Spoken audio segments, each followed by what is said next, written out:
Gloire au Seigneur. Est-ce que quelqu'un peut encore acclamer cette fois-ci pour le Seigneur? Il est merveilleux, il est notre bannière, il est notre seul Dieu.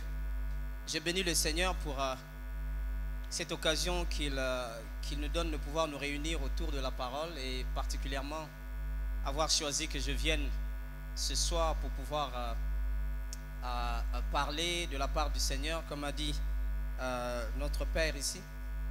Et vraiment toute ma reconnaissance mes reconnaissances vont directement à l'ange de cette église, le pasteur Kali, que j'aimerais que vous puissiez m'aider à honorer encore par nos acclamations. Je sais que vous pouvez faire mieux pour celui qui est l'ange de cette église. Gloire au Seigneur. Gloire au Seigneur. Je suis très reconnaissant. Pasteur Kali, vous êtes celui qu'on entendait prêcher et dont on a entendu parler alors que nous, on n'avait encore aucune forme pour parler de la part de Dieu. Donc c'est vraiment un honneur aujourd'hui que le docteur Atoms m'ait mandaté de venir pour pouvoir parler de la part du Seigneur. Et j'aimerais vraiment que vous sachiez que je ne prends pas ça à la légère et que je considère vraiment ça comme non seulement un privilège, mais aussi et surtout une grande responsabilité pour être ici. Je ne sais pas comment le docteur Atoms fait pour me faire autant confiance et croire que facilement comme ça, quand lui il doit venir, il peut aussi m'envoyer. Mais bon, Dieu seul sait. Alors, je suis, comme papa l'a dit tout à l'heure, papa Kali l'a dit tout à l'heure, je ne suis pas seul, donc je suis venu avec ma femme Grâce. Donc j'ai eu la grâce d'avoir Grâce dans ma vie. Et je sais que Dieu va me faire grâce, que ça soit la seule femme de ma vie jusqu'à ce que Jésus revienne. Je crois que ça sera... J'ai compris qu'elle voulait aussi venir juste quand elle était silencieuse. Après avoir entendu que j'allais avoir ce programme, elle est restée tellement silencieuse que j'ai compris, parce que leur silence quelquefois dit tout, j'ai compris qu'elle voulait venir aussi. Donc je bénis le Seigneur pour ça, vous l'avez déjà vu. Mais je ne suis pas venu seul, je suis venu aussi avec deux merveilleux frères de notre église. Celui qui est comme notre ministre de l'enseignement au niveau de l'église. Une semaine comme celle-ci, c'était quand même intéressant qu'ils viennent aussi pour voir comment ça se passe. Le frère Jean-Jacques Chitende qui est là. Voilà. Gloire à Dieu. Et je suis venu aussi avec un frère qui est notre community manager à l'église, mais il est surtout aussi et surtout conducteur de louanges, l'un des serviteurs de Dieu qui font un grand travail avec nous à l'église, le frère Kenoli qui est là. Est-ce que tu peux te lever, Kenoli? Merci beaucoup. Voilà, gloire au Seigneur. Je suis très heureux qu'on m'a déjà présenté parce que c'est la partie la plus difficile quand il faut que je le fasse. Je suis, comme on l'a dit, Eric Ralph Kionga, l'un des pasteurs à la Cité d'Exaucement. Et je suis ingénieur du son de profession et Dieu ne cesse de me faire du bien. Je pense que le grand privilège dans la vie, c'est de servir le Seigneur et pas d'avoir été ailleurs pour faire autre chose. Alors ce soir, je suis donc, comme je l'ai dit, très honoré d'être ici pour parler de la parole de Dieu, expression de sa volonté. Est-ce que tu peux regarder ton voisin pour lui répéter ce thème, la parole de Dieu, expression de sa volonté? Quand j'ai vu ce thème dans ma tête, je me suis dit, est-ce qu'il y a encore quelque chose à expliquer ici? C'est tellement déjà clair. Je me suis dit, bon, je serai devant, je dirais 100 fois la parole de Dieu, expression de sa volonté, amen, c'est fini. Parce que le thème s'explique déjà. Mais quelle lourde responsabilité d'être celui qui va présenter la Bible au début de ces assises. J'aimerais rapidement que nous puissions prendre la parole de Dieu pour pouvoir lire dans nos Bibles Colossiens chapitre 1. À partir du verset 3 jusqu'au verset 11. Ça va être une lecture un peu longue, mais je crois que vous savez quand même dans cette église que les enfants de l'apôtre Dan nous lise beaucoup de versets. Colossiens 1, de 3 à 11, je lis au nom du Seigneur. Nous rendons grâce à Dieu, le Père de notre Seigneur Jésus-Christ, et nous ne cessons de prier pour vous, ayant été informés de votre foi en Jésus-Christ et de votre charité pour tous les saints. Verset 5, à cause de l'espérance qui vous est réservée dans les cieux et que la parole de la vérité, virgule, la parole de l'évangile, ça c'est quelque chose que j'aurais souligné dans la Bible, vous a précédemment fait connaître. Verset 6, il est au milieu de vous, il parle donc de l'évangile, la parole de vérité, la parole de l'évangile. Il est au milieu de vous et dans le monde entier. Il porte des fruits. Quelle joie de savoir que la parole de Dieu est comme un arbre qui porte des fruits. Et il va grandissant, comme c'est aussi le cas parmi vous, depuis le jour où vous avez entendu et connu la grâce de Dieu conformément à la vérité. D'après les instructions que vous avez reçues d'Épaphras, notre bien-aimé compagnon de service, qui est pour vous un fidèle ministre de Christ et qui nous a appris de quelle charité l'Esprit vous anime. Verset 9. C'est pour cela que nous aussi, depuis le jour où nous en avons été informés, nous ne cessons de prier Dieu pour vous et de demander que vous soyez remplis de la connaissance de sa volonté, en toute sagesse et intelligence spirituelle, pour marcher d'une manière digne du Seigneur et lui être entièrement agréable, portant des fruits. Très intéressant, la parole porte des fruits et quand vous marchez de façon digne, connaissez la volonté de Dieu, vous commencez aussi à porter des fruits. Portant des fruits en toutes sortes de bonnes œuvres et croissant par la connaissance de Dieu, fortifié à tous égards par sa puissance glorieuse, en sorte que vous soyez toujours et avec joie, persévérants et patients. Pendant que j'étais en train de lire cette portion des Écritures à la maison, j'étais encore en train de me demander, Seigneur, ce sera quoi? Dans quelle direction je vais présenter la Bible aujourd'hui? J'étais très content de savoir comment le Seigneur me montrait ce qu'il va faire dans les jours à venir dans cette église. Il va transformer radicalement certaines personnes au travers de la parole de Dieu. Il y a quelque chose qui va se passer dans les jours à venir avec la parole de Dieu dans cette église. C'est l'une des raisons pour lesquelles ces assises existent. Mais certaines personnes vont vivre ça particulièrement cette année.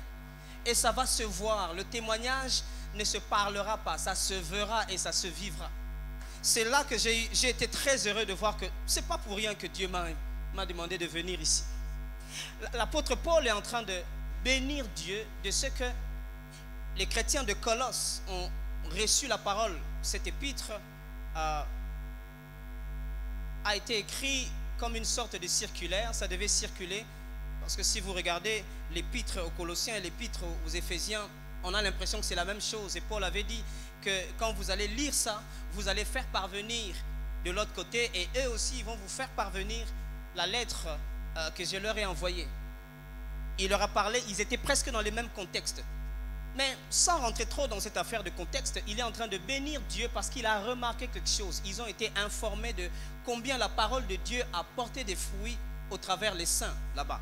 Et il dit particulièrement que la parole de vérité, la parole de l'évangile a créé quelque chose en vous. La parole vous a permis de réorganiser vos priorités. Du coup, à cause de la parole que vous avez reçue, vous avez commencé à voir différemment les choses. Vous avez commencé à donner plus d'importance aux choses invisibles, aux choses célestes. Pas seulement parce que vous irez au ciel, pas seulement parce qu'il s'agit du futur, mais votre ordre, votre échelle de priorité a changé. Vous avez commencé à donner plus d'importance aux choses qui concernent Dieu, à l'expression, l'amour, la charité. Parce que vous savez, quand vous regardez un chrétien qui est désordonné dans sa vie, il ne sait pas organiser les priorités, c'est simple, c'est quelqu'un qui ne connaît pas la parole de Dieu. Quand quelqu'un est loin de la parole de Dieu, vous savez le voir dans sa façon d'organiser ses priorités. Il va sur les choses inutiles, les choses non importantes et très urgentes. C'est un signe que quelqu'un n'est pas assis dans la parole de Dieu. Parce que la parole de Dieu, l'une des choses que la parole de Dieu fait, elle vous aide à réorganiser vos priorités dans la vie. Même quand les gens voient les choses d'une certaine manière, vous avez la meilleure vue à cause de la parole de Dieu. C'est comme ça que ceux qui sont branchés dans la parole de Dieu, quel que soit le temps que ça peut prendre, on leur donne toujours raison à la fin. Parce que la parole de Dieu te permet de réorganiser tes priorités. Alors il dit, parce que nous avons été informés de combien la parole de Dieu a transformé votre façon de voir les choses, je ne veux pas que ça s'arrête là. Nous continuons aussi à prier que maintenant, grâce à la parole de Dieu, vous commencez à avancer dans votre façon de reconnaître la volonté de Dieu. C'est-à-dire que la réorganisation de priorités, c'est une chose. Commencez à voir comment vous exprimez la charité vis-à-vis des frères et sœurs, c'est une bonne chose. Mais ce qui serait vraiment ultime, c'est que vous commencez à comprendre qu'est-ce que Dieu veut. Et ça, c'est possible. Pourquoi? Parce que l'œuvre qui a déjà commencé au travers de la parole de Dieu ne va pas rester comme ça. Ça va avancer. Waouh! Quelle importance! Quelle pertinence qu'a la parole de Dieu dans la vie d'un être humain et surtout d'un enfant de Dieu. Et quand nous parlons de la parole de Dieu ici, dans notre contexte surtout, nous le lions directement à ce que nous avons, la Bible. C'est vrai qu'il y a plusieurs termes qui quelquefois sèment la confusion quand on parle de parole de Dieu, Bible. D'ailleurs, pasteur, je suis sûr que si je pose une question ici, je me rendrai tout de suite compte que l'Église sera divisée en deux dans les opinions. C'est une question que je m'amuse toujours à poser quand je suis quelque part. Je suis quand même tenté de le faire, mais je vais quand même le faire finalement. Qui pense que la Bible contient la parole de Dieu? Après, je poserai la question de savoir qui pense que la Bible est la parole de Dieu. Donc, c'est vraiment une vraie question pour laquelle j'aimerais quand même voir les mains levées. Qui pense que, à part bien sûr la main du pasteur, parce que lui, s'il lève la main, c'est tout le monde qui va suivre. Qui pense que la Bible contient la parole de Dieu? J'aimerais voir les mains de ceux qui pensent que la Bible contient la parole de Dieu. C'est pas un piège, c'est juste une question. Ok. Qui pense que la Bible est la parole de Dieu? Je vois quand même quelque... Ok. Qui pense que la Bible est en même temps la parole de Dieu et en même temps contient la parole de Dieu? Ah, j'ai quand même quelques mains. Voilà. Non, mais vous n'avez pas levé la main, c'est pas grave. Qui pense ni l'un ni l'autre? Ok. Qui ne pense pas? Oui, c'est la pensée même qu'il n'a pas.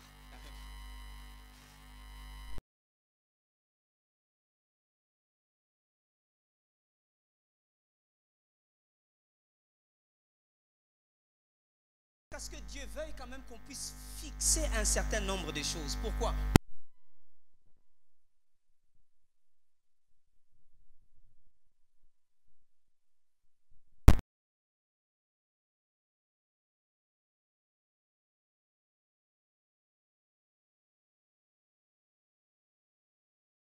J'ai reçu dernièrement un message d'un frère qui m'écrit, il dit, pasteur, bon, j'ai lu parole de vie, dit quand même, ne prenez pas beaucoup de vin. Bon, pasteur, vous connaissez déjà la question. Il est responsable à l'église. Il dit, pasteur, bon, c'est-à-dire que on prend un peu, il dit, ça, quand tu poses des questions comme ça, c'est-à-dire que le serpent est déjà quelque part là. Parce que c'est lui qui, quelquefois, est-ce que Dieu a réellement dit qu'il ne fallait pas boire, même pas une goutte de vin? C'est comme ça qu'il est très important de bien fixer un certain nombre de choses. Mais disons que de façon générale, lorsque nous parlons de la parole de Dieu, nous sommes en train ici de faire référence aussi et surtout à la Bible. C'est vrai que quelqu'un dira, oui, mais il n'a pas répondu, il fallait qu'il dise, non, ce n'est pas ça mon objectif. référence à la Bible. Laissez-moi prendre quelques temps pour faire un petit documentaire, parler un peu de la Bible, parce que si nous devons comprendre que la parole de Dieu est l'expression de sa volonté, il faut que nous ayons quand même une base, une bonne base de connaissance de ce que nous appelons aujourd'hui la Bible. Parce que certaines personnes disent, est-ce que la Bible, c'est la parole de Dieu? J'étais au Sénégal, il y a de cela 10 ans, j'avais fait 3 ans au Sénégal, avec la fougue de l'évangélisation, prêcher le Seigneur, jusqu'à ce qu'un jour, des amis musulmans m'ont calmé en me donnant un document. C'est un débat qui s'est passé quelque part, il y a de cela quand même plusieurs années, un débat entre le pasteur Jimmy Swaggart et un certain Ahmed Didat.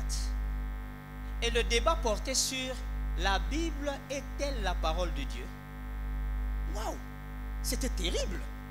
Ahmed Didat, c'est un homme qui avait étudié la théologie, le judaïsme, il a étudié la théologie catholique, il a étudié la théologie musulmane, donc il est à la base musulman, il a étudié, c'est un mathématicien d'origine égyptienne et il vivait en Afrique du Sud. Alors quand vous regardez tous les diplômes de cet homme-là, qui vient vous poser la question de savoir si la Bible est la parole de Dieu, franchement, vous risquez de dire non, arrière de moi Satan. Non, c'est pas. À ma grande surprise, je sais que le livre avait tiré beaucoup plus le drap du côté de Ahmed Didat parce que la narration était faite par des musulmans. Mais je suis allé même voir des vidéos. C'est vrai que c'est un débat en anglais, mais je crois qu'il existe aussi des versions françaises de ça. C'était quand même très intriguant de voir comment l'homme de Dieu, il avait donné des raisons, mais on a l'impression que l'autre avait beaucoup plus d'éléments solides. Et dans son palmarès, Ahmed Didat est arrivé à convertir au moins 100 pasteurs en islam. Au moins 100 pasteurs. Alors vous voyez, et son grand débat, son débat se passait à la télé et dans des grandes universités. Et le grand sujet, c'était la Bible est-elle la parole de Dieu?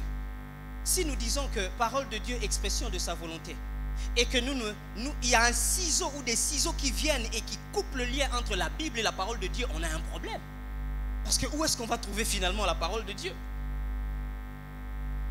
Dans la Bible, vous trouverez des mots comme les Écritures. J'en parlerai tout à l'heure. Les Écritures dans la Bible, c'est aussi ce qu'on appelle la Bible hébraïque.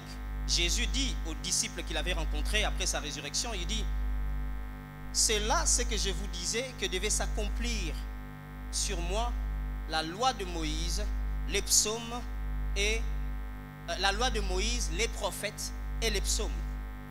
Dans la Bible, quand vous voyez le mot les Écritures, ça fait tout de suite allusion à cet assemblage-là de la Torah, la loi de Moïse. Ça fait aussi allusion aux prophètes, donc l'ensemble des livres des prophètes, et aussi les écrits, c'est comme ça qu'on appelle ça, les écrits. Il y avait plusieurs sortes d'écrits. Les psaumes font partie des écrits. Les proverbes font partie des écrits. Il y avait parmi les écrits les poésies, les chants, les lamentations, les écrits des histoires qu'on racontait souvent pendant des fêtes. Alors quand dans la Bible vous voyez le mot les Écritures, ça faisait directement allusion à ça. Et quelquefois les gens qui sont contre la Bible, ils nous disent que quand vous dites les Écritures, ce n'est pas la Bible. Parce que dans votre Bible, il y a beaucoup de choses rajoutées. Mais les Écritures seules stipulent la loi de Moïse et ça, nous sommes d'accord avec. Les Écritures stipulent les prophètes et ça, nous sommes d'accord avec. Ça veut dire aussi les autres écrits. Oui, nous sommes d'accord avec. Mais quand il s'agit de ce que vous appelez les évangiles, le Nouveau Testament, non. Donc, vous dites à tort les Écritures en faisant allusion à la Bible. Ok. Ils semblent avoir raison, mais ils ont totalement tort. Parce qu'à l'époque de Moïse, on n'avait pas encore les livres des prophètes, mais on considérait la Torah comme les Écritures. Ça veut dire qu'il y a un côté dynamique dans l'œuvre des Écritures. Quand les prophètes ont commencé à surgir, leur texte s'est rajouté aussi à la Torah. Ça s'appelait toujours les Écritures. Quand les psaumes arrivent, les autres livres arrivent, c'est après que ça a été joint par le travail de la canonisation. Ça s'est appelé Écriture. Donc il y a eu un certain dynamisme dans ça. Et ne pas croire aujourd'hui que les autres textes de la Bible font partie des Écritures, c'est une erreur. Donc c'est vrai qu'ils ont raison de parler de l'Ancien Testament en faisant allusion à la Torah, les prophètes et les écrits. Mais dire que la Bible que nous avons n'est pas les Écritures, ça c'est une erreur. Quand Jésus dit les Écritures, il est clair que Jésus ne parle pas de la Bible. Parce qu'à son époque, il n'y a pas encore un livre qui s'appelle la Bible. Quand l'apôtre est en train de dire toute écriture est inspirée, il est clair qu'ils ne sont pas en train de parler de la Bible, notre livre à nous, parce que ça n'existe pas encore en ce moment-là. Mais ils ont eux-mêmes, les apôtres, trouvé l'importance d'écrire la vie de Jésus. Pourquoi? Parce qu'ils ont compris que Moïse est venu avec la loi. Nous avons les prophètes, nous avons les autres écrits. Mais la façon de vivre la loi que Jésus est en train de manifester, il ne faut pas que quelqu'un rate ça. Ça sera terrible que l'on rate ça parce que Moïse, on n'a même pas pu satisfaire Dieu en suivant, en respectant la loi de Moïse. Le seul qui a plu à Dieu, c'est Jésus-Christ. Et lui, il n'est pas venu avec un livre.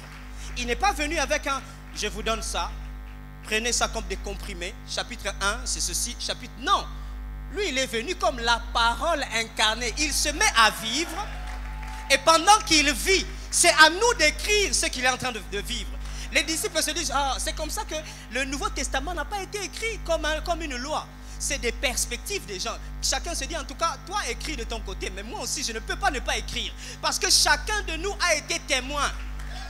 Pourquoi? Il est tellement rempli de dimensions, notre Jésus. C'est-à-dire qu'à un certain moment, on tourne, on a l'impression que c'est le lion, à un moment, on a l'impression que c'est le veau, c'est l'aigle. Il faut bien que chacun puisse écrire pour qu'en rassemblant tout ça, on puisse avoir la totalité de sa vie. Bref, ce n'est pas vraiment ça que je suis venu dire. Mais croire que la Bible n'est pas les Écritures, ça c'est une erreur. Alors frères et sœurs, faites attention à ces gens qui viennent avec des débats pour vous montrer, voilà, c'est écrit noir sur blanc. Et ok, dans ce cas, prenez un téléphone où c'est écrit blanc sur noir. C'est simple, comme ça, ça lui complique la tâche. Alors donc vous avez les mots comme les Écritures. Il est très important de savoir ce que les Écritures veulent dire d'abord, dans son sens premier, et puis après, par extension, quand on dit la Bible, les Écritures, vous savez le lien. Mais vous avez aussi des mots comme évangile. Évangile, c'est un mot qui veut, ça veut dire la bonne nouvelle. Chez les Juifs, la bonne nouvelle, c'était d'écouter, d'entendre qu'un enfant mâle est né. Pourquoi? Parce que certainement que le Messie est né. Ils s'attendaient tellement au Messie à chaque fois que lorsqu'un enfant mâle est né, c'était une bonne nouvelle. Pourquoi? Parce que peut-être que ce sera lui le Messie. C'est ça l'évangile. Alors quand on applique l'évangile à la parole de Dieu, à notre Bible, l'évangile consiste au message qui nous dit justement, il en est né un. Lui n'était pas comme les autres. C'est justement lui le Messie. Il est né et il est venu instaurer le royaume de Dieu. Donc quand on dit évangile, à la base, il s'agit de la bonne nouvelle de celui qui vient établir le royaume de Dieu ou le royaume des cieux. Mais appliqué aussi par extension à la parole de Dieu, ce n'est pas mal d'appeler la parole de Dieu évangile. Pourquoi? Parce que la pensée de la Bible, c'est justement la pensée de celui qui est venu instaurer le royaume des cieux. Donc, dire que ma Bible ici, ça, c'est l'évangile, ce n'est pas une erreur. Après, prenons le mot Bible lui-même, parce que c'est de lui que je vais parler. La Bible, c'est quoi? La Bible, c'est juste un assemblage des textes réunissant l'Ancien Testament ou la Bible hébraïque, ou les Écritures, comme je vous l'ai expliqué tout à l'heure, et puis le Nouveau Testament. C'est ça la Bible. L'ensemble constitué de l'Ancien Testament, qu'on appelait aussi la Bible hébraïque, qu'on avait l'habitude d'appeler aussi dans le contexte biblique les Écritures, c'est-à-dire la Torah, les prophètes et les écrits. Il y a un autre terme plus technique pour ça, le Tanakh. T pour la Torah, N pour les Nevim, pour dire les prophètes, et K, H pour dire les Ketuvim, ou bien les écrits. Tanakh. La Bible, c'est un ensemble de l'Ancien Testament, la Bible hébraïque et le Nouveau Testament. Et le mot vient d'une origine, il y avait un mot grec qu'on appelait Biblia, qui voulait dire les livres au pluriel. Mais l'origine plus ancienne du mot vient du fait que dans la ville de Byblos, en Égypte, c'est dans cette ville-là qu'on produisait les papyrus qui servaient à écrire, n'est-ce pas, à faire des manuscrits. Alors à cause du fait que ce mot-là, donc ce port-là et cette ville-là s'appelait Byblos, on a commencé petit à petit à emprunter de ce nom-là. D'ailleurs, quand vous regardez dans la Bible, à chaque fois que vous voyez dans Matthieu 1:1, on dit généalogie de Jésus-Christ. Le mot généalogie, c'est un mot grec qui est Byblos. C'est pour dire un livre. Mais aussi parce que la Bible avait un caractère un peu, allez, c'était compliqué de voir que c'était un livre, mais on a l'impression d'avoir des livres à l'intérieur d'un livre. C'est comme ça qu'on a utilisé le mot biblion, qui est un mot grec, qui veut dire un petit livre, pas en taille, mais le fait que ce soit un seul livre, mais qui renferme des livres à l'intérieur. Et ça, ce sont des mots que vous trouvez par exemple dans l'Apocalypse. On dit, on a cherché qui était digne pour ouvrir le livre et d'en rompre les sceaux. À l'époque, moi, je pensais que c'était ma Bible. Après, je me disais, mais comment l'agneau était incapable d'ouvrir la Bible et de rompre les sceaux? Non, le mot qui est utilisé là-bas, c'est le même mot biblion, pour dire qu'un petit livre, mais on ne peut pas croire que ce soit un petit livre, parce qu'à l'intérieur, on a l'impression d'avoir des tonnes et des tonnes de livres. C'est ça le mot biblion, mais c'est le mot que les Grecs ont finalement choisi pour commencer à identifier les Écritures. Et puis, une autre notion à savoir sur la Bible, c'est que les textes qui sont à l'intérieur de la Bible ont fait l'objet d'un choix. Il y a eu des techniciens qu'on a l'habitude d'appeler des massorètes et des exégètes. Leur travail, c'était de faire la collection et, n'est-ce pas, de définir quels sont les livres qui devraient figurer dans la Bible. Je sais que c'est une grande question qu'on se pose. Qu'est-ce qui a fait que ce livre se trouve dans la Bible, mais l'autre ne s'y trouve pas? Vous êtes dans une église où vous recevez beaucoup d'enseignements. Certainement que vous allez avoir le temps de développer ça. Mais de façon générale, ce n'est pas l'église qui avait décidé que nous, on veut ce livre et pas... Non. L'église a trouvé déjà un travail qui avait commencé à se faire depuis l'Ancien Testament. Depuis l'Ancien Testament, il y avait déjà cette façon de sélectionner des livres. Pourquoi? Parce que le peuple de Dieu a vécu dans la terre promise et arrivé à un certain moment, Dieu a décidé qu'il soit ravagé. Souvenez-vous, en 586 environ, avant que Jésus ne soit né, Nebuchadnezzar, roi de Babylone, est venu ravager la ville de Dieu, ravager même le temple et emmener le peuple en captivité. Ils y sont restés pendant 70 ans. C'est au bout de cette captivité que Daniel va avoir la vision, il va prier parce qu'il a vu que Jérémie avait dit que ça n'allait faire que 70 ans, 70 ans. Alors, pendant que le peuple de Dieu était en captivité, figurez-vous, pendant 70 ans, vous étiez habitué à un culte à Jérusalem, habitué à respecter la loi de Dieu. Mais vous arrivez dans une autre nation où des générations se multiplient et vous n'avez plus accès au temple, plus accès à la lecture de la Torah, plus accès à votre vie cultuelle. Ça a commencé à leur faire développer d'autres types de littérature religieuse.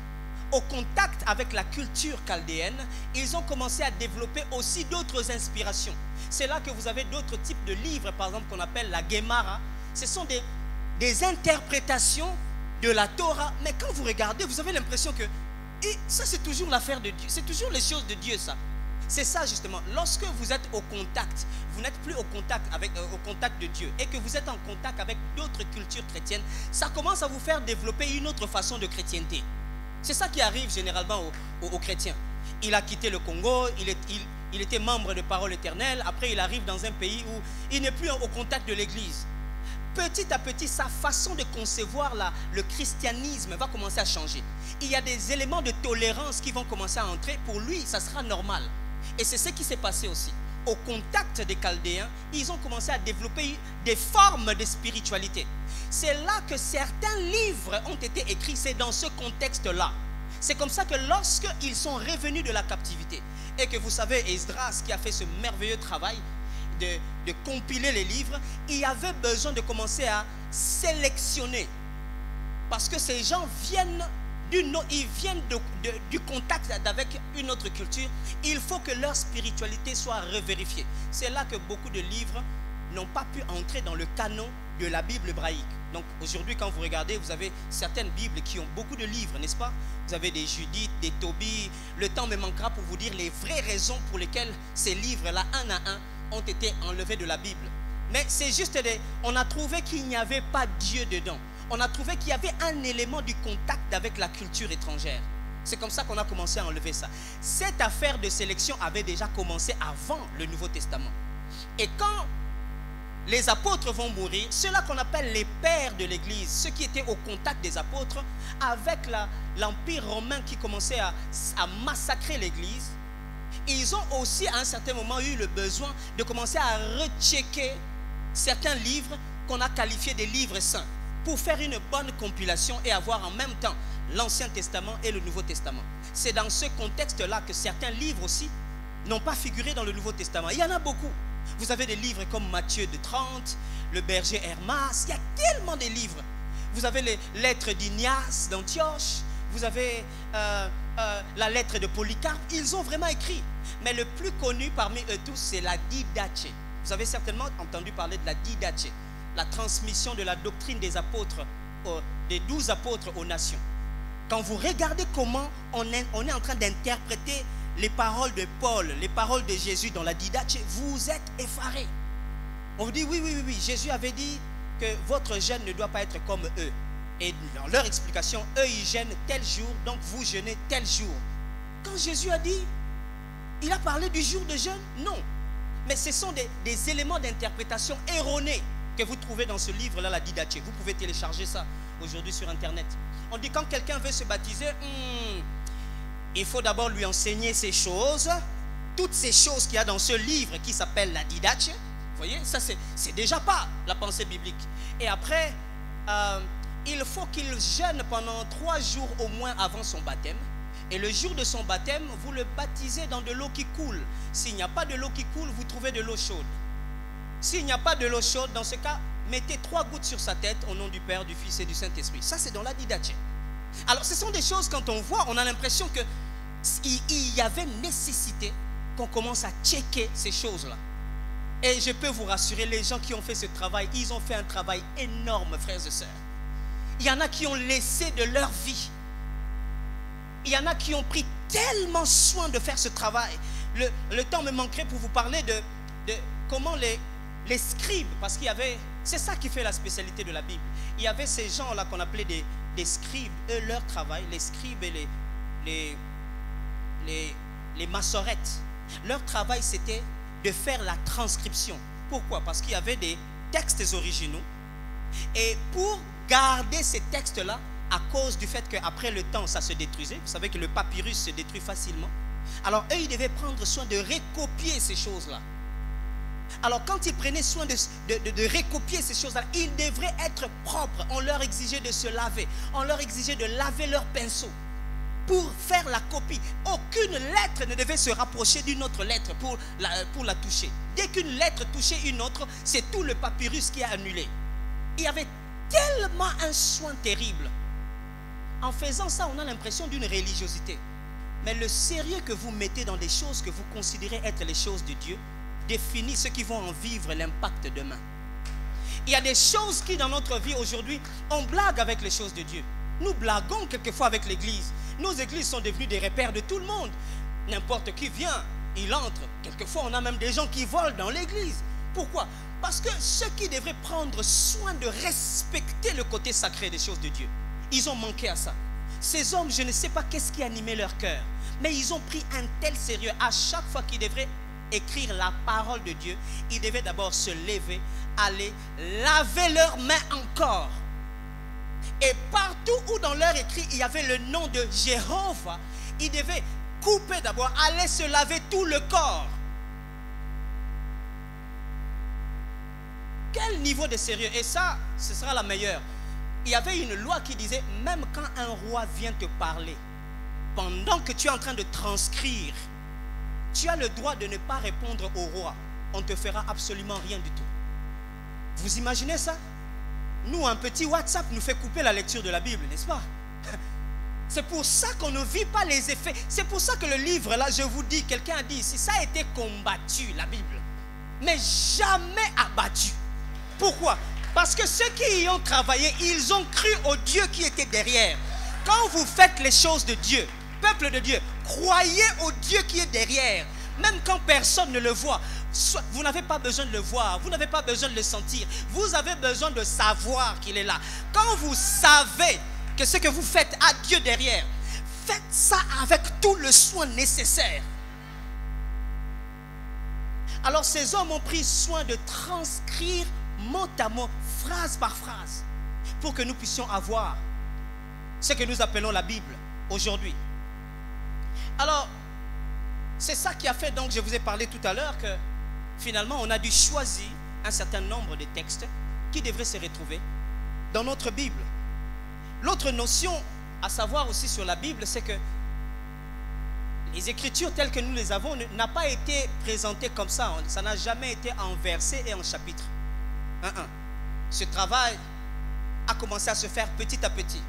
De façon générale, on dit que l'histoire révèle que l'Ancien Testament, déjà à partir de 165 avant Jésus, on avait commencé à créer des groupes de textes pour permettre aux gens de bien lire. On a commencé à créer des groupes de textes. On prend tel thème, on groupe ça. C'est pour permettre la lecture et surtout que vous savez, la Torah devait être lue publiquement, comme Jésus avait fait dans Luc chapitre 4. Alors pour permettre aux gens de se référer plus tard, tous ceux qui pouvaient avoir des textes, pour les aider de pouvoir se référer, c'est comme ça qu'on a commencé à grouper les textes. Mais dans la forme que nous avons aujourd'hui, il y a deux hommes dont les noms restent dans l'histoire. Le premier, c'est un monsieur Stephen Langton, il était d'abord professeur, et puis après il est devenu archevêque. En 1227, c'est lui qui a coupé la Bible en chapitres. Stephen Langton, en 1227. Mais après, un autre va continuer ce travail pour plus de précision dans la référenciation des Écritures.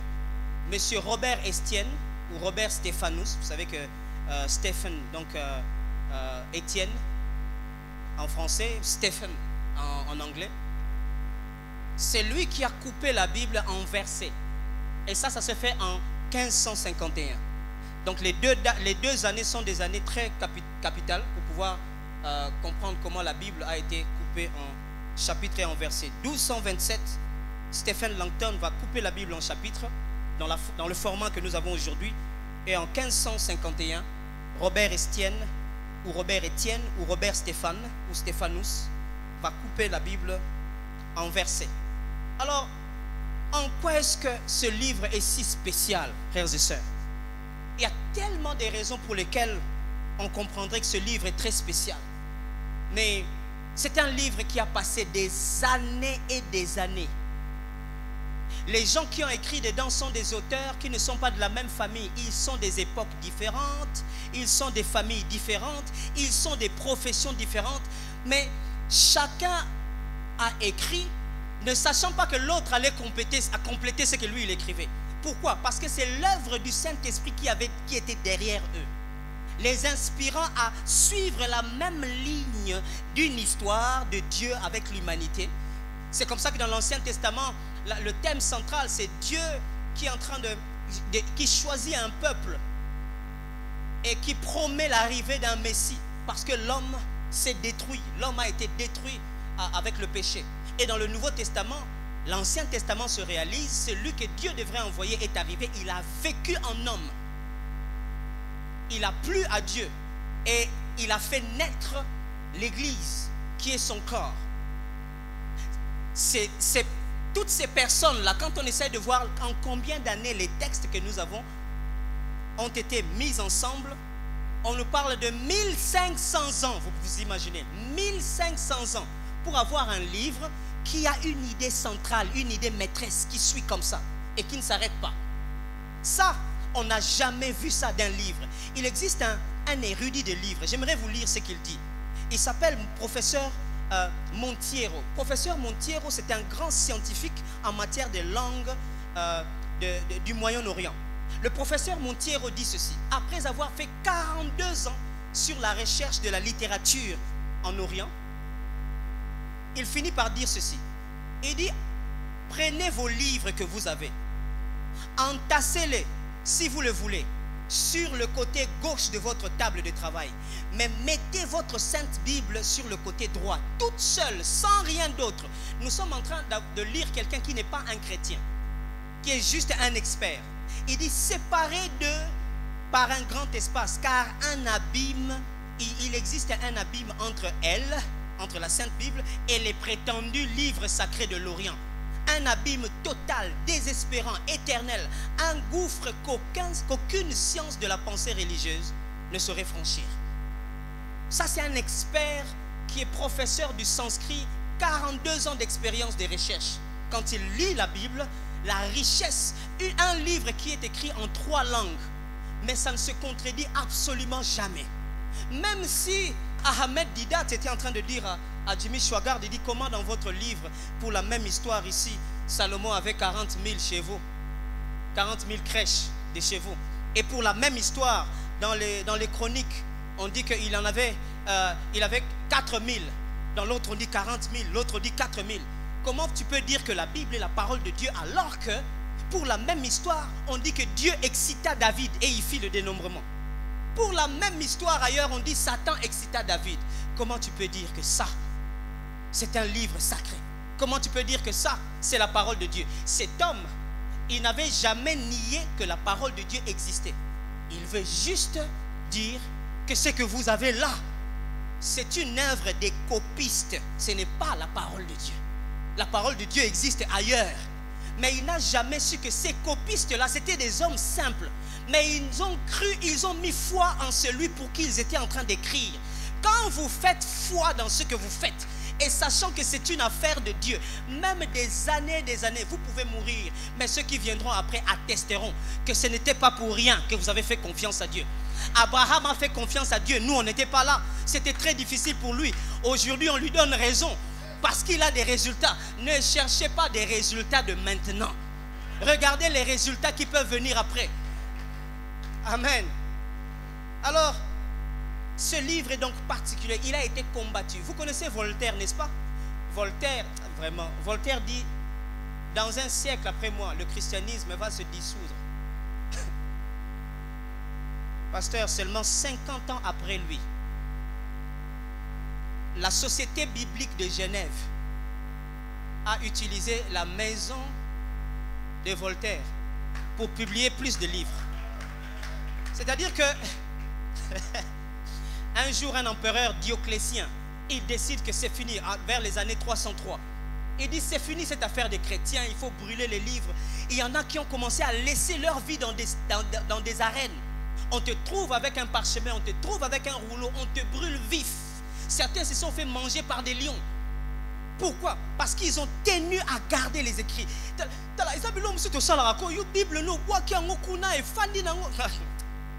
Il y a des gens qui ont laissé de leur vie, mais ils ont cru en celui qui était derrière ça. Dieu a dit, bon, c'est un empereur qui a empêché, non? Juste après lui, en 325, l'empereur Constantin vient et dit, bon, le christianisme doit devenir la religion d'État. Il dit, publiez encore un peu plus de livres là. Les livres là, publiez ça plus. À chaque fois que quelqu'un s'est levé contre la parole de Dieu. Et ça, c'est parce que Jésus l'avait bien dit. Regardez, dans Marc, Marc chapitre 13, verset 31. Écoutez, Jésus dit, le ciel et la terre passeront. Mais mes paroles, mes paroles, je suis convaincu que la chose qui a fait que Jésus meure à la croix, c'est parce qu'il connaissait le secret. Il avait arrêté de parler. Si seulement Jésus continue à parler, je ne sais pas, il allait rester combien d'années sur la croix sans mourir. Ou bien même ça allait être impossible de le crucifier. Il savait ça. C'est pour ça que le prophète a dit, il fallait qu'il soit comme un agneau, hein, calme, qu'on emmène à la boucherie là. Il ne faut pas qu'il dise quelque chose. Parce qu'il disait, mes paroles sont esprit et vie. C'est-à-dire que quand je parle, il y a la vie qui est en mouvement. Le jour où on vient l'arrêter, on dit, on est venu arrêter quelqu'un. Il dit, vous cherchez qui? Il dit, Jésus de Nazareth. Il dit, c'est moi. Yeah.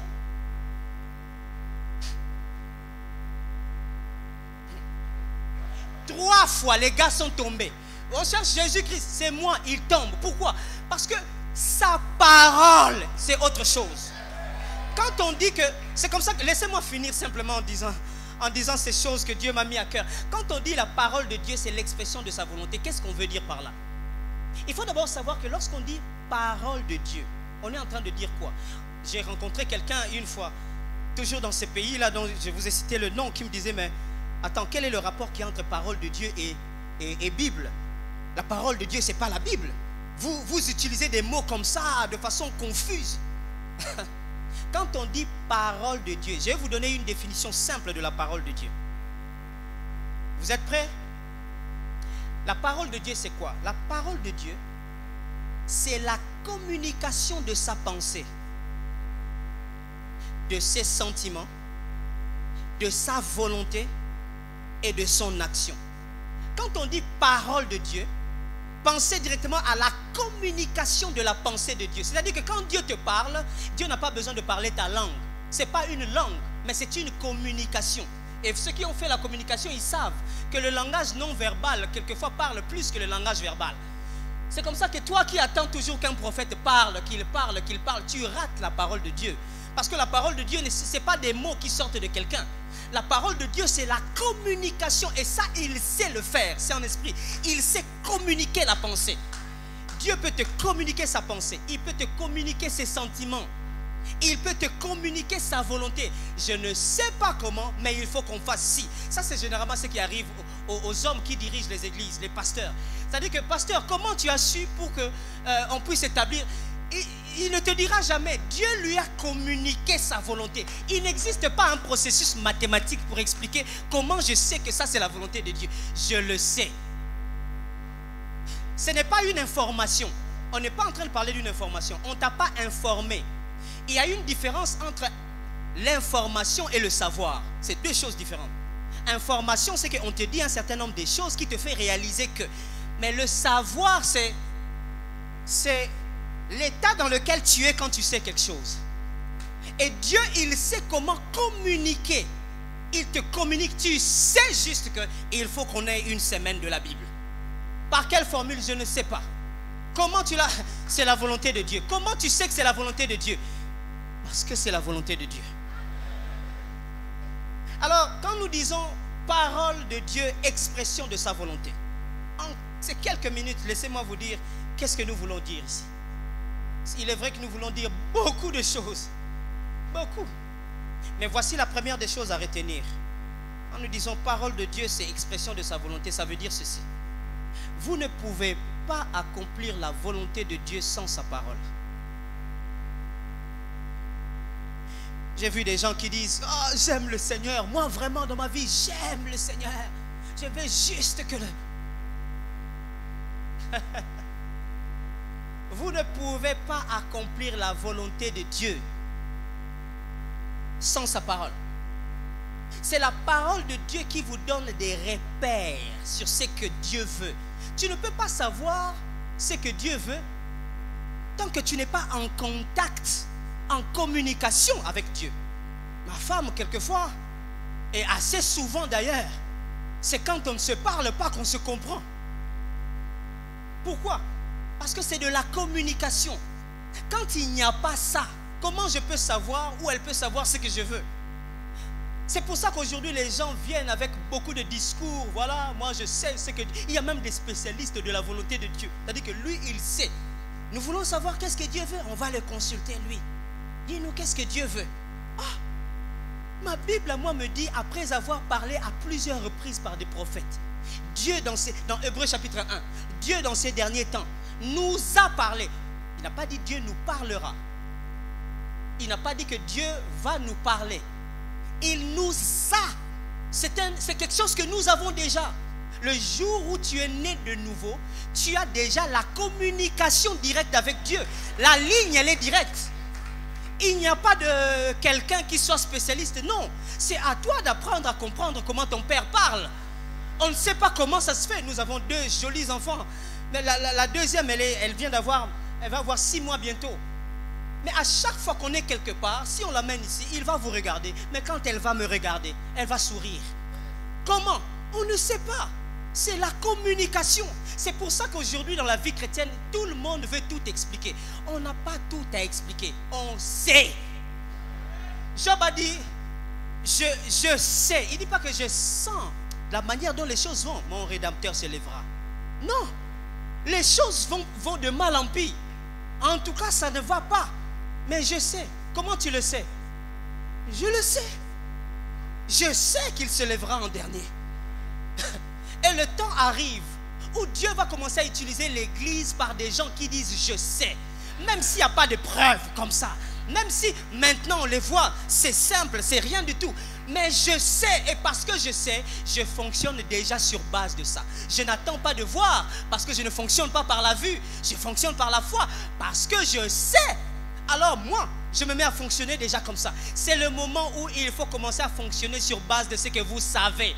Pas sur base de ce que vous verrez. Pas du tout. David savait qui était l'Éternel pour lui. C'est pour ça qu'il a mangé les pains de proposition. Rien ne lui est arrivé. Bon, comme quelqu'un devait mourir quand même, c'est le sacrificateur qui est mort. Mais lui, il était la peinard. L'Éternel est mon berger. Quoi? Le Dieu Yahvé. C'est lui qui peut faire descendre des pierres. Toi, tu dis que c'est... Toi, tu es devenu brebis. Lui, il est berger comme ça, là. Et Talio. Si toi, tu ne sais pas, moi, je sais. Je sais qui il est pour moi. Alors, vous ne pouvez pas accomplir la volonté de Dieu sans la parole de Dieu. La Bible nous dit, ça c'est la déclaration de Christ, dans Hébreux chapitre 10, au verset 5, il dit, tu n'as voulu ni sacrifice, ni holocauste, mais tu m'as formé un corps. Et je dis, me voici, entre parenthèses, dans le rouleau, dans les textes, il s'agit de moi. J'aime bien comment David lui-même il le dit, dans Psaume 40. Au verset 7, il dit, tu ne désires ni sacrifice ni offrande, tu m'as ouvert les oreilles, tu ne demandes ni holocauste ni victime expiatoire. Alors je dis, voici, je viens avec le rouleau du livre écrit pour moi. Frères et sœurs, j'aimerais vous donner une bonne nouvelle. Le livre là que vous avez, c'est écrit pour vous, pas pour quelqu'un d'autre. Un jour, quelqu'un vient me voir, pasteur, vous savez les gens qui ont un entretien pastoral, on sait déjà qu'à plus de 50%, c'est pour des choses que tu aurais pu résoudre toi-même. Il commence à parler. Je dis, bon, je ne vais pas le choquer, mais frère, la chose pour laquelle tu es venu me chercher, en fait, tu as laissé la solution dans un livre chez toi à la maison. Si tu étais en contact souvent avec ce livre-là, tu ne serais pas venu ici. Frères et sœurs, il se peut que des choses, des tonnes de choses pour lesquelles vous cherchez la solution ailleurs, se trouvent dans un livre que vous gardez dans votre armoire. Ce livre est écrit pour vous. Écoutez, Jésus est en train de dire, je viens maintenant pour faire ta volonté. Pourquoi? Parce que dans ce livre-là, ce qui a été dit là, c'était pour moi. J'aimerais vous dire, il est possible que vous puissiez faire la volonté de Dieu exactement. Pourquoi? Parce que ce qui est écrit dans la Bible là, c'est écrit pour vous. Et c'est écrit pour vous emmener à être capable de faire la volonté de Dieu. Vous pouvez accomplir la volonté de Dieu seulement si vous êtes au contact de la parole de Dieu. Cela veut aussi dire que plus, toujours dans ce point, plus vous grandissez dans votre connaissance de la parole de Dieu, plus vous grandissez dans votre façon de reconnaître la volonté de Dieu. Généralement, vous connaissez ce genre de questions, non, chères sœurs, chers frères? Bon, célibataires surtout. Papa, je viens parce que, bon, c'est lui ou pas? Dieu m'a dit. Les gens aiment bien dire Dieu m'a dit. Car si Dieu m'a dit, il y a les paroles de Dieu. C'est quoi? Dieu m'a dit. Dieu m'a, après moindre confusion. Papa, j'aimerais savoir, c'est toujours elle ou pas? Moi, je fais exprès, je te dis, qu'est-ce que Dieu t'a dit? C'est à ce moment-là. Écoutez la réponse. Ah, Dieu ne dit rien. Tu es sûr? Ah, Dieu ne dit rien. Ah, maintenant Dieu ne dit rien parce que tu es confus. Quand tu grandis dans la parole, si tu veux commencer à faire la volonté de Dieu facilement, lis aussi facilement la parole de Dieu. Étudie la parole de Dieu. Mange la parole de Dieu. Et ça veut aussi dire que si nous voulons que la volonté de Dieu se fasse sur la terre comme au ciel, la formule est simple. Augmentons notre intentionnalité de vivre la parole de Dieu. Comment la volonté de Dieu va se faire s'il n'y a pas sa parole? Deuxième des choses, quand nous disons que parole de Dieu, c'est l'expression de sa volonté. Je crois que je vais m'arrêter à 3 choses seulement. C'est que nous voulons dire que Dieu et sa parole sont juste un. Dieu est un avec sa parole. Jean le dit très bien. Au commencement était la parole. La parole était avec Dieu. La parole était Dieu. Il était au commencement avec Dieu et toutes choses ont été faites par elle et rien de ce qui a été fait. Waouh! C'est puissant cette parole. C'est-à-dire que quand Dieu veut faire quelque chose, il donne la parole. C'est-à-dire que la parole de Dieu te suffit. Pourquoi?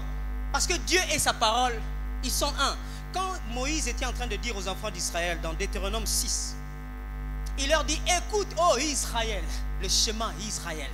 Vous connaissez ça, non? Chemin Israël, Adonai Elohenu, Adonai Era. Écoute, ô Israël, l'Éternel notre Dieu est le seul éternel. Dans d'autres versions, on dit l'Éternel notre Dieu est un. C'est l'unité numérique. Il est unique, il est le seul, il est le seul éternel. Il est seul, on ne sait même pas le dire, il est lui seulement, le seul. Ça veut dire qu'il n'y a pas deux en Dieu. C'est vrai que loin de la Trinité. Mais ce que je veux dire ici, c'est que Dieu et sa parole, ce n'est pas deux personnes. Jean est en train de dire dans 1 Jean chapitre 6, il dit, si nous disons que nous sommes en communion avec lui, mais dans notre façon de vivre, nous vivons les ténèbres, nous mentons. Nos paroles et nos actes ne concordent pas. Mes amis, quand je dis que Dieu et sa parole sont un, ça veut dire que Dieu est entier. Et c'est ça même l'élément du caractère de Dieu. C'est-à-dire que plus tu es en contact avec la parole de Dieu, plus tu deviens tes paroles. On n'a plus besoin d'avoir peur de t'appeler au téléphone pour que tu sois à victoire et que tu dises que tu es Angeli. Parce que là, tu n'es pas un avec ta parole. C'est ça qui fait le caractère de Dieu. Aujourd'hui, on a des chrétiens tellement qui vivent dans la duplicité. Et la duplicité, non, c'est pas possible. Comment on peut vivre dans une telle duplicité, enfant de Dieu? Dieu et sa parole sont un. Et c'est ça qui fait le caractère de Dieu. Tu veux savoir un chrétien qui a du caractère? Il dit, et c'est ce qu'il dit, qui est. Il est exactement comme ce qu'il a dit. Il ne change pas. C'est comme ça que la Bible dit, il n'y a pas d'ombre de variation en Dieu. Il n'existe pas une sorte de lumière qui tape Dieu et tu commences à le voir en bas là-bas comme s'il avait une grosse tête plus que les... Vous voyez ce qui se fait là? C'est ça ce que l'apôtre essaye de dire. Il n'y a pas d'ombre de variation. C'est-à-dire qu'il n'existe pas une lumière extérieure à Dieu qui peut lui donner une autre forme en le reflétant ailleurs. Non, il n'y en a pas. Il est lui-même la lumière. Donc il n'y a pas d'ombre de lui. Tu veux le voir, il ne te fera pas voir lui-même en autre chose. Tu le verras lui-même en lui-même. Et ça, c'est la parole de Dieu. La parole de Dieu, c'est Dieu lui-même. C'est pour ça qu'il s'est demandé, bon, comment je vais faire? Bon, je vais moi-même vivre. Quand Jésus est venu, Jésus a vécu comme la parole faite chair. C'est-à-dire qu'on est en train de lire quelqu'un. C'est-à-dire qu'au lieu de lire Moïse, on lit quelqu'un. En dernier lieu, quand nous disons que la parole de Dieu, c'est l'expression de sa volonté, nous voulons dire que la parole de Dieu, c'est l'action de Dieu. La parole de Dieu, c'est l'action de Dieu. Quand Dieu veut faire quelque chose dans ta vie, il te donne la parole. Et c'est ça que beaucoup de chrétiens ne comprennent pas. Seigneur, j'ai besoin d'argent, besoin d'argent. Ok, Dieu te donne la parole. Ah, justement parce que tout se trouve dans la parole. Quand Dieu a dit, il ne fera pas, il fait. D'ailleurs, la raison pour laquelle il a dit, c'est parce qu'il fait. S'il ne faisait pas, il n'allait pas dire. Dieu ne te dit pas, la parole de Dieu ne vient pas parce que Dieu va faire. La parole de Dieu vient parce que Dieu a décidé de faire et qu'il a commencé déjà à faire. Voyez donc les genres de choses dont je suis en train de parler ici, quand j'ai commencé mon discours, ce sont des choses que Dieu a commencé déjà à faire. Quand je vous dis que dans les jours qui viennent, ce n'est pas là que Dieu va commencer à faire. Dans les jours qui viennent, vous allez constater. Mais il a déjà fait. Une fois, j'ai écouté une prédication du pasteur Kali. Il dit la raison pour laquelle la pierre a été roulée, ce n'était pas pour qu'il sorte, c'était pour qu'on constate. Parce qu'il avait déjà fait. Alors, quand je vous dis que ça arrivera, c'est parce que maintenant même, il y a déjà des gens qui le vivent. Et même au son de ma voix maintenant, il y a des gens qui commencent à reconnaître des songes qu'ils ont faits. Il y a des gens qui commencent à reconnaître combien ils sont devenus de plus en plus assoiffés de la parole de Dieu. Et maintenant, ils comprennent que la raison pour laquelle Dieu m'a envoyé ici, c'était pour toi, pour te dire que ce que tu ressens là, tu es juste un candidat que Dieu a choisi pour ce qu'il fait déjà. La parole de Dieu, c'est l'action de Dieu. Demandez à Pharaon, il vous dira plus. Dieu envoie sa parole. Dites à ce gars-là, libère mon peuple afin qu'il aille me servir. C'est-à-dire que moi, j'ai déjà préparé un endroit pour mon service. Donc quand j'envoie Moïse venir te dire libère mon peuple, ce n'est pas parce que je vais me débrouiller en ce moment-là. Non, c'est parce que le chemin a déjà été tracé. Et même l'endroit où ils seront, c'est encore occupé. Mais je l'ai déjà choisi. Pharaon fait la tête. Vous vous opposez à la parole de Dieu, c'est-à-dire que vous vous opposez à l'action de Dieu. Soyez forts. Soyez forts. Même à un certain moment, il a lâché, il a dit, laissez-les partir, on va les suivre. Ils seront butés devant la mer. Quoi?